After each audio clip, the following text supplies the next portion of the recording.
Selamat malam warga perumahan BNI di BNI Gria Digitek Property 2021. Waduh, memasuki hampir weekend nih, udah mulai kacau nih pikiran karena udah pikirnya aduh weekend kemana ya, tapi tenang, tunggu dulu.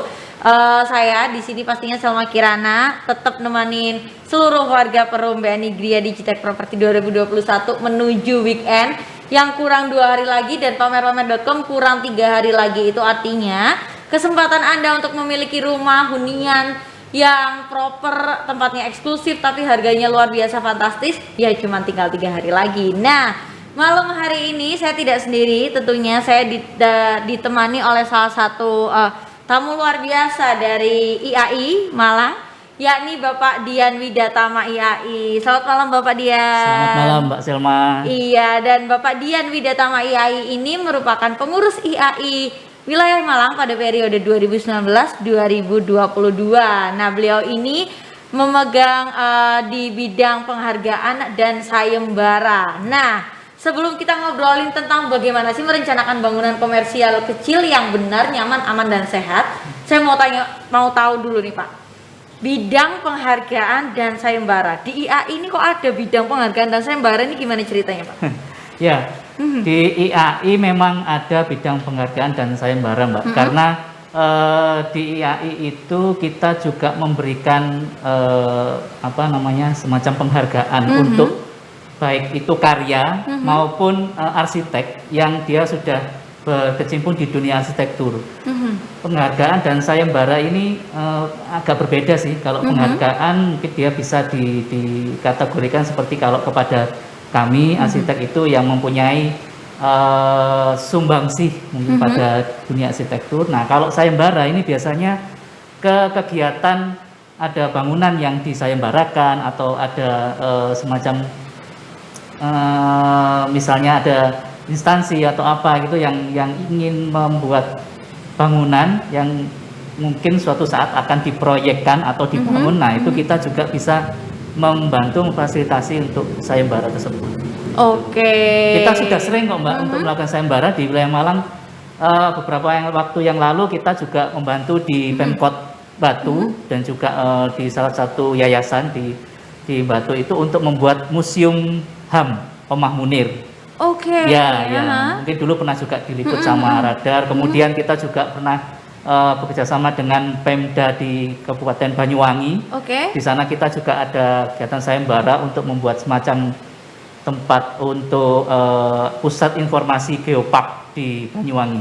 Oke. Ada banyak sih kegiatan sayembara di kita dan juga ada penghargaan untuk kepada beberapa pemerhati dunia arsitektur maupun untuk ke arsiteknya sendiri kita juga pernah. Oke, nah berarti tadi kan sempat membuat sayembara juga di Kabupaten Banyuwangi nih. Ya. Nah, berarti walaupun wilayah kerjanya di Malang, tapi juga tidak menutup kemungkinan bisa di Jawa Timur juga ya Pak ya? Ya, bisa. Karena wilayah Malang ini sebenarnya IAI wilayah Malang itu terdiri dari beberapa kota Mbak, tidak hanya di kota Malang aja. Jadi wilayah kerja IAI wilayah Malang itu meliputi saya lupa detailnya ya, tapi yang saya ingat itu Kota Malang, Kabupaten Malang, kemudian Kota Batu, Pasuruan, Kabupaten maupun Kota, Banyuwangi, dan Situbondo, seperti itu. Ya. Oke, cuman pusatnya memang di Malang gitu ya Pak ya? Wilayahnya tapi wilayah untuk wilayah Malang. Kerjanya luas ya Pak ya? Iya, betul Mbak Selma. Oke, sama seperti para peserta properti kali ini nih Pak di pamer-pamer.com, awalnya kita bikin tuh hanya di Malang. Ya. Ternyata peminatnya tentang properti, tentang investasi tuh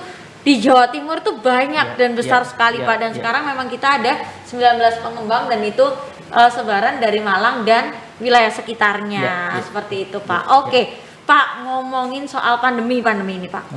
Pandemi ini kan merubah banyak sisi kehidupan ya Pak ya. Tapi Bapak sebelum kesana, Bapak sehat kan Pak? Kondisinya sehat. Siap. Tadi kita udah ngobrol panjang ternyata gitu. Enggak lah ya Pak ya, sehat ya. Tapi gimana Pak? Pandemi kemarin sempat ada yang berubah nggak dari sisi Bapak sendiri?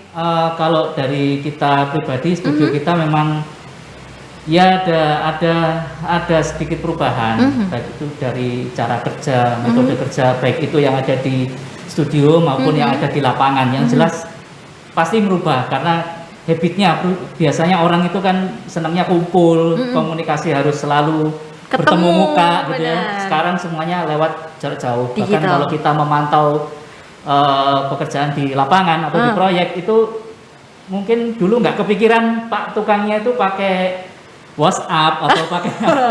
Sekarang Pak tukangnya sudah Canggih iya, ya. kalau mau ditanyain tinggal video call, kemudian problemnya apa, kita di studio atau di kantor tinggal oh ya oke nanti kita solusinya seperti ini kayak gitu.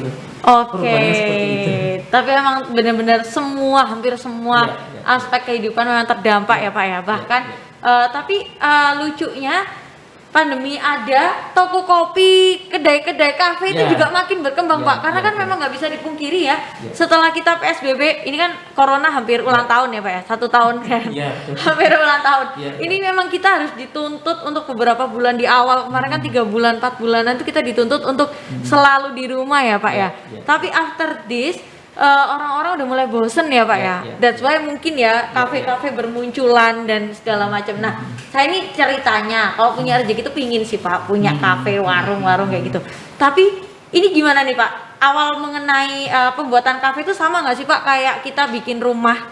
Oh ya. Atau ada kata-kata khusus nih bangunan apa gitu untuk pembuatan kafe dan lain-lain? Ya kafe atau tempat usaha atau mungkin apa namanya restoran atau apa ini sebenarnya termasuk bangunan istilahnya bangunan komersil gitu Mbak. Oh, bangunan komersil, Ya, oke. gitu. Bangunan komersil ini ada banyak, ada semacam itu tadi, ada kafe restoran, juga sampai ke ruko, kemudian toko, supermarket, kemudian mall. Itu kita kategorikan sebagai bangunan komersial. Jadi bangunan-bangunan yang mempunyai apa ya value ekonomi, Oke. baik untuk penggunanya, pemiliknya, bahkan juga yang memanfaatkan bangunan itu mungkin masyarakat di sekitarnya juga. Itu Oke. bangunan Komersial. Nah, tuh ternyata nggak semua bangunan itu sama ya Pak ya. Namanya nggak cuman Ya. pokoknya bangunan itu nggak gitu ya. Ya, Ternyata betul. macam-macam bangunan tuh memang ada hunian, ada Ya. rumah, ada bangunan Betul. komersial. Ini saya baru tahu nih Pak, beneran Ya, baru ya. tahu bahwa ternyata bangunan-bangunan yang memiliki nilai atau value khusus bagi pemiliknya maupun orang lain itu merupakan namanya bangunan komersial. Oke, salah satunya contohnya ruko, Ya. terus kafe-kafe gitu ya Betul, Pak ya. betul, betul. Sama mall yang Ya. paling ini sih mall kayak gitu. Pusat fotokopi, kayak mungkin beberapa di Kota Malang kan banyak itu pusat fotokopi, ya itu termasuk salah Percetakan satunya. gitu-gitu ya. Betul, bangunan komersial, hotel, kemudian guest house, apartemen itu juga termasuk bangunan komersial. Oke, dan itu berarti untuk pembuatannya sendiri, terus untuk apa sketsnya sendiri, pilihan bahan-bahannya itu juga sudah pasti beda dengan bangunan biasa ya Pak? Ya pasti. Jadi ada beberapa aspek yang perlu kita mungkin kalau Mbak Selma mau bikin kafe gitu ya, ini dalam artian yang paling sering kita jumpai gitu di kafe gitu. Apa yang ingin dicita-citakan sama Mbak Selma di Kafe bangunan tadi. komersialnya atau kafenya itu ya? Yang pasti ingin membangun citra atau image atau brand gitu, mereknya. Pasti mereknya ingin yang lebih baik daripada yang lain. Nah, itu yang nanti akan mempengaruhi di desain. Setelah brands atau image itu ada aspek yang lain yaitu nilai ekonomi. Nilai ekonomi itu artinya kalau kita bikin kafe, berarti kita harus berpikir kafenya ini harus mendatangkan keuntungan pasti. Terus tidak bebani sama kita yang punya kafe. Oke, nggak Nggak bebannya bebani itu gimana maksudnya tuh, Pak? begini, saat kita sudah membangun, ternyata untuk merawat kafenya itu setengah mati, butuh biaya banyak, ternyata kemudian apa yang dibayangkan kita itu bagus, ternyata itu malah menjadikan anggaran atau budget pemeliharaan yang lebih. Oke. Jadi bangunannya itu sebenarnya tidak sustainable, dia tidak bisa hidup sendiri, harus disuplai, harus dibantu, yang itu membebani secara ekonomi. Nah itu yang kita anggap harus punya nilai ekonomi. Jadi selain dia mendatangkan keuntungan, bangunan itu juga secara ekonomi dia tidak membebani kepada pemiliknya atau penggunanya. Lalu, nah biasanya nih kita itu kalau mau bikin bangunan komersial, kita itu memilih tempat. Pasti kan ya. Lokasinya ada di mana sih ini kira-kira? Kira-kira lokasi ini itu cocok nggak sama karakternya, image atau brand dari usahanya Usaha gitu kita, ya. Ya, kemudian apakah lingkungan itu mendukung, masyarakatnya tuh welcome atau enggak dengan kegiatan usaha yang kita lakukan di situ. Memang kita tidak hanya mendesain bangunan saja, tapi membangun relasi ke sekitar itu juga penting, karena bangunan kita tuh tidak berdiri sendiri, Mbak. Misalnya kita bikin kafe gitu atau bikin restoran gitu. Ternyata restorannya tuh bikin macet. Terus orang-orang yang ada di sekitarnya tuh tidak welcome, marah-marah. Akhirnya kan menghentikan usaha kita juga gitu. Benar. Mengganggu kan istilahnya gitu. Kemudian masyarakat itu kalau mendukung, biasanya itu loh, ada bangunan kafe di situ bagus bangunannya. Terus tempat parkirnya luas. Tempatnya untuk duduk-duduk selain orang yang ada di situ juga disediakan, ada tempatnya untuk Gojek, untuk apa itu disediakan di situ, tempatnya untuk orang menunggu, jadi nggak mengganggu kita warga sekitar. Nah, itu hal-hal itu yang kadang kita miss gitu ya. Jadi kadang-kadang itu yang perlu kita perbincangkan dengan investor atau pemilik usaha.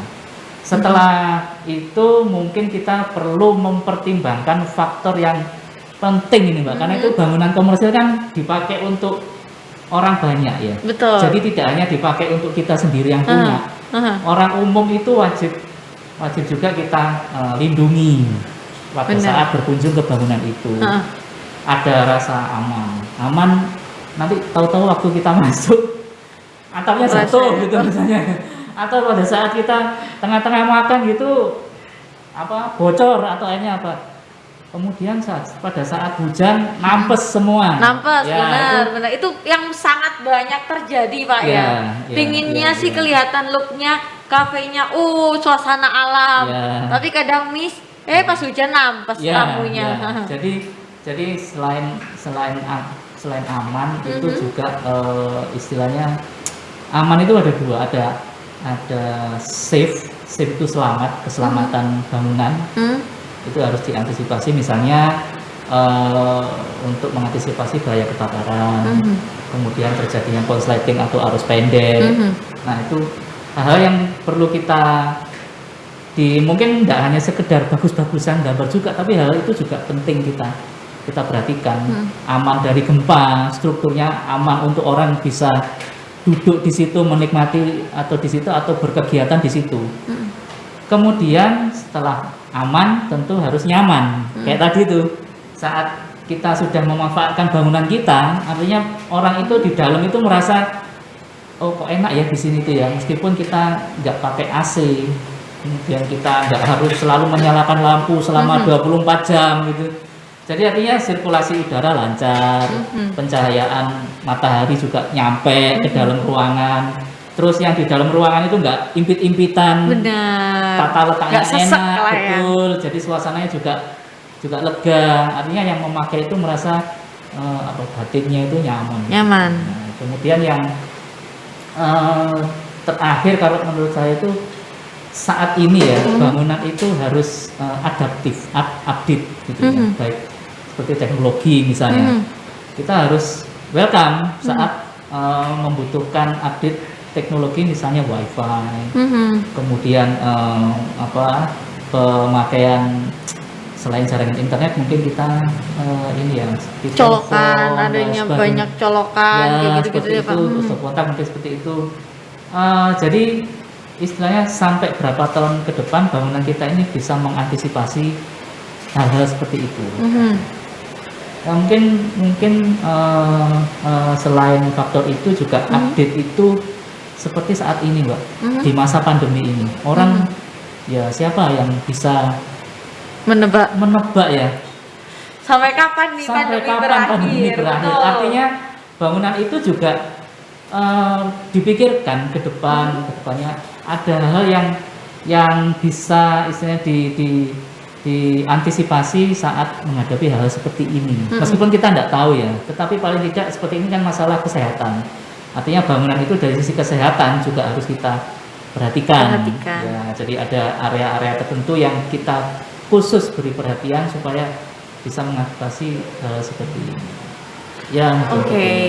Itu tadi banyak faktor memang yang membuat bangunan komersial itu menjadi ideal ya Pak ya. Ya. Selain dari brandnya, gimana bangunan itu tadi memancarkan atau menunjukkan brandnya itu brand apa, jangan sampai ya Pak ya, pinginnya mau jualan kafe tapi ntar dikira pet shop gitu Ya, tuh ya, karena betul. pinginnya kafenya yang ada hewan-hewannya Ya, gitu, tapi ya, ntar betul. malah dikira pet shop. Ya, itu kan ya, juga ya. udah zonk banget Ya, ya Pak betul, ya, betul. kayak gitu. Terus memiliki nilai ekonomi juga Ya, ya. dan memerhatikan lokasi dan lingkungan. Betul. Seperti yang tadi Bapak Dian jelaskan juga, memang sekarang di Malang nih Pak, kita ngobrolin realita untuk di Ya, Malang ya, sendiri. ya. Di Malang sendiri menurut Bapak Dian seperti apa nih Pak? Apakah untuk bangunan-bangunan komersialnya udah oke, apa masih ada beberapa yang memang harus ditata banget?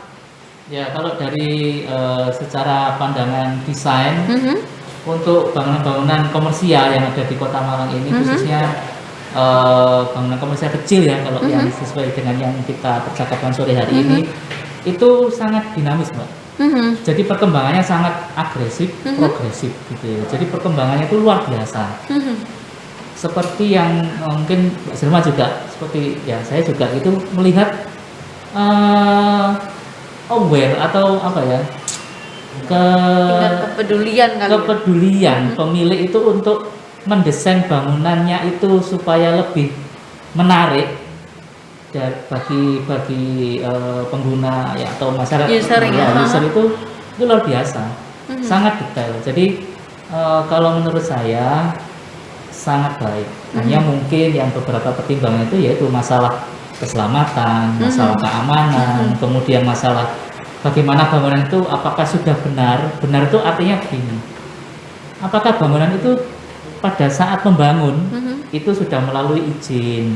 Apakah izin-izinnya itu sudah dipenuhi gitu. Kemudian apakah selain izin itu misalnya pendekatan kepada masyarakat yang lainnya juga sudah seperti tadi saya sampaikan, apakah juga diperhatikan seperti itu. Kadang-kadang merasa ya bukan menjustifikasi, kadang-kadang merasa oh kafe saya kecil aja kok, ya saya mungkin apa namanya nggak sebesar kafe atau restoran yang Resto yang gede-gede ini gitu ya. gitu, Padahal jadi nggak yang perlu. kecil-kecil itu kadang punya potensi ekonomi yang besar kan. Oke, Ya benar. pasti Pak, benar, iya. ada antrian, ada orang nunggu karena kan ruangannya tidak besar. Akhirnya orang yang menunggu ini kan di luar. Oke, Nah, itu benar. hal seperti itu kadang mungkin yang perlu kita update lah, kita beri wawasan juga. Misalnya begini, ada tempat usaha dari apa kontainer gitu misalnya. Betul, Dari itu yang lagi kontainer in, Pak, benar. Yang lagi in gitu, dari kontainer. Kemudian lokasinya 2 kalinya kontainer itu. Luas lahannya itu hanya 2 kalinya kontainer itu. Jadi oke, sudah muat ini kontainer saya udah muat. Yang di luar bisa untuk tempat saya naruh kegiatan yang di luar, untuk duduk kayak atau apa. Tetapi kemudian hilang kepikiran kalau Terus yang parkir? untuk parkirnya di mana? Kemudian Antrinya? untuk antrinya di mana? Oke. Nah, itu yang mungkin ya ada lah beberapa, tapi tidak semua. Tapi rata-rata pada saat mendesain itu saya yakin si perencana atau arsiteknya itu pasti sudah berpikir ke arah sana. Yang menggunakan arsitek ya Pak ya, Ya, karena kan memang masih banyak nih yang berpikiran, aduh orang aku mau bikin kafe kecil aja kok hire arsitek, itu loh Ya, Pak yang memang ya. harus di highlight dan memang harus diedukasi ke masyarakat Ya, ya, gitu ya, ya, mengenai ya. awareness, mengenai kepedulian masyarakat terhadap itu tadi, bahkan ke hal-hal kecil yang Ya, justru ya. malah menimbulkan bahaya. Ya kan Pak ya. Nah, betul. benar, karena kan memang jangankan rumah, orang kan mikirnya aduh yang bikin rumah aja, yang meng-hire arsitek aja ini kan masih Ya, mikirnya nanti mahal lah, nanti inilah, nanti ini. Padahal kemarin saya beberapa ngobrol dengan rekan-rekannya Bapak Ya. mengenai pentingnya meng-hire arsitek Ya, itu ya. justru jauh lebih hemat ketika Ya. kita memang hire di awal, karena Ya. ada rekan sharing ya pasti Ya, Pak, ada betul, yang nyetop, betul, ada yang ini. betul. Begitupun juga ketika kita menggunakan arsitek untuk kafe-kafe yang komersial ya Pak ya, yang Ya. walaupun lah kecil kayak gitu ya Pak ya. Ya. Nah, bagaimana sih Pak cara membuat komersial kafe, komersial bangunan komersial yang kecil ini tapi tetap aman, nyaman dan update tentunya? Ya. Jadi mungkin yang pertama itu pasti kita butuh seperti tadi disampaikan Mbak Selma, butuh teman untuk kita sharing. Teman yang kita sharing ini tentunya yang punya kemampuan, yang punya keahlian, yang punya apa namanya keterampilan untuk mewujudkan apa yang menjadi cita-citanya Mbak Selma gitu ya. Atau cita-citanya dari yang investor itu tadi ingin membuat bangunan komersialnya. Nah, siapa itu temannya? Arsitek tentunya yang bisa membantu kepada si investor ini untuk mewujudkan apa, kan cita-cita itu masih diangan-angan, Mbak. Betul. Masih di pikiran, Masih di pikiran. Saya pikirnya gini, waktu itu saya jalan kemana itu saya lihat ini kok bagus ya, Tentu ini kok ini, bagus, lihat ini, gitu. ini kok bagus. Kemudian saya jalan ke sana, itu tentunya kan banyak sekali yang ada di pikirannya dari si investor. Nah, tapi mewujudkannya kan tidak bisa serta-merta langsung beli ini tidak bisa. Betul. Itu yang butuh teman, berkonsultasi, saling berbagi gitu. Aku pengen gini, oke. Nanti si arsitek akan mendata apa saja keinginannya, apa yang mau dilakukan di bangunan itu. Misalnya saya ingin membuat ruko, oke, ruko apa yang kamu inginkan? Saya ingin membuat apartemen, oke, apartemennya apa yang kamu inginkan? Apa yang ingin kamu cirikan di situ? Nah, itu mempengaruhi ke arah desain atau tahap desain selanjutnya. Lalu dari data yang sudah kita terima, kemudian nanti kita buatkan checklistnya, kita diskusi lagi, kemudian saat diskusi itu sudah mulai mengerucut, oke, saya setuju dengan usulan ide. Dari apa yang kita cakapkan itu mulai di-develop menjadi sebuah denah, menjadi sebuah bentukan, kemudian dibicarakan nanti kira-kira kapasitasnya berapa, apakah sudah sesuai, nanti kalau dihitung, dikalkulasi, saya cuma bisa kapasitasnya sekian, kalau menurut bentuk bangunannya, ini cerita si arsitek, tapi pemiliknya, lo jangan, nanti nilai investasinya nggak balik-balik. Nah, itu apa namanya, percakapan itu yang terus selalu dilakukan sampai ketemu satu titik. Nah, itu pentingnya arsitek adalah sebagai wasit ya Pak ya? Ya, mungkin memoderatori bagaimana keinginan kita dan nanti bisa tahu nih biar nggak terlalu over budget juga. Betul. Terus memanfaatkan lahan yang ada tanpa mengganggu tetangga sekitar ya kan Pak ya? Oke, siap, luar biasa sekali. Memang insight kita banyak hal tentang bangunan yang memang ternyata saya sendiri pun baru tahu kalau ternyata ada kafe dan lain-lain itu ada nama khususnya ya. Ini bangunan komersial. Nah, Bapak, kalau ingin rekan-rekan atau penonton sekalian ingin bertukar pikiran, ingin menghubungi Bapak, kira-kira bisa kemana nih Pak? Instagramnya? Nah, Instagramnya di GCK Art Studio. Oke, di GCK Art Studio. Tuh, jadi bisa langsung aja kalau mau tanya-tanya, mau konsultasi atau mungkin mau Bapak arsitekin saya dong gitu, mungkin ya mau bikin kafe dan segala macamnya, bisa langsung aja kunjungi Instagramnya @GCK Art Studio. Art Studio. Jadi GCK AR Studio ya kan Bapak ya, atau melalui mungkin emailnya Bapak? Ya, emailnya arsgck@gmail.com. Tuh, emailnya di arsgck@gmail.com. Kalau anak milenial biasanya sih mainannya Instagram ya Pak ya. Jadi bisa DM dulu. Betul, mungkin kalau udah oke di link ketemu atau mungkin by WhatsApp ya Pak ya, bisa teleponan deh. Terus bisa selanjutnya bisa mewujudkan mimpi-mimpi itu tadi ya Pak ya, biar cuma nggak jadi angan-angan. Oke Bapak, sebagai penutup Pak, ada yang mau disampaikan untuk para pemirsa? Ya, tentu. Ini saya cerita dikit ya. Mbaknya suka nonton drama Korea nggak? Lumayan suka. Kalau pernah nonton Itaewon Class? Belum kalau Itaewon Pak. Itaewon Class itu ceritanya menarik. Cuman lihat trailer. Saya spoiler nih. Jadi Iya, silakan Pak. Monggo. Dimulai dari keinginan cita-citanya untuk dia membuat sebuah usaha kecil. Dia membabi buta. Apapun dia lakukan, beli bangunan, kemudian langsung dia isi dengan berbagai macam interior, furniture dan segala macam. Padahal skillnya bagus, skill untuk memasak dan sebagainya bagus. Tetapi karena kesalahan dari perencanaan di awal, baik itu dalam merencanakan bangunannya, konsep dalam bagaimana dia menyajikan makanannya, kemudian sampai ke arah detail bagaimana peletakan meja kursi yang ada di dalamnya, dia tidak bisa bersaing. Oke. Akhirnya itu menjadi bencana buat dia. Nah, mungkin untuk kita jangan menganggap remeh bahwa yang kecil itu tidak perlu didesain atau tidak perlu direncanakan. Justru kecil itu potensinya suatu saat akan menjadi besar. Kalau salah manage, potensi yang besar itu akan menjadi bencana yang besar. Luar biasa sekali, itu closing statementnya luar biasa sekali dari Bapak. Nah, Bapak terima kasih banyak ya Bapak, sudah menginspirasi kita, sudah membangunkan nih anak muda yang lagi bermimpi jam 7 udah tidur. Ya, ayo bangun, kita bikin usaha. Dan jangan lupa kalau mau bikin usaha bangunan komersil, hubungi Bapak. Dan di Instagramnya tadi @GCK Art Studio. Tuh, GCK Art Studio.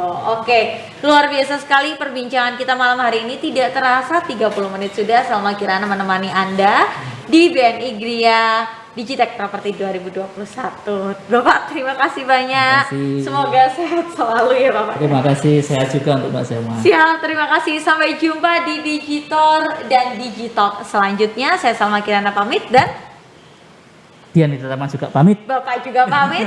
Sampai jumpa dan bye-bye. Stay safe semuanya.